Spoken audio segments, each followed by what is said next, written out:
Rīgā ir maģiska vieta, kur var vērot visskaistākos saulrietus un atpūsties no pilsētas burzmas. Andrejsala. Kādu dienu tur bija 3 makšķernieki.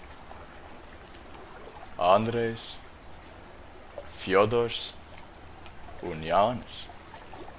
Kā jau daudzās dienās, arī šodien viņiem īpaši neveicās. Kaut kas liels. Šodien galīgi kaut kā neķerās. Kaut kādi blonži izvilkās. Rausā, ir Un tad pēkšņi Andrejs izvilka savu laimīgo lomu. Kas tas tāds? Kad tavu brīnumu, zelta zivs? O, kad tā pa brīnumu veselu nedēļu varēs ēst. Būs baigi labās vakariņas. Nē, lūdzu, neēd mani! Es piepildīšu 3 tās vēlēšanās, lūdzu, nē! 3 vēlēšanās?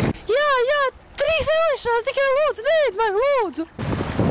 Es vēlos, lai šo salu nosauc manā vārdā. Tava pirmā vēlēšanās ir piepildīta, šo salu sauks par Andrejsalu, tikai es apdomīgs ar pārējām, jo tu taču negribi, lai kaut kas noiet greizī. Otrā?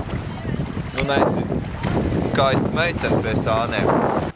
Būs tev skaista meitene pie sāniem. Tev ir atlicis maz laika, tāpēc ievēlēsi savu 3. vēlēšanos, un šīs vēlēšanās piepildīsies tikai tad, kad tu iemetīsi mani atpakaļ upē. 3. Skaista meitene pie sāniem arī maniem draugiem un radiem. Burvīga vēlēšanās. Būs jums visiem zelta meitenes. Viņš iemeta zivi atpakaļ upē un pēkšņi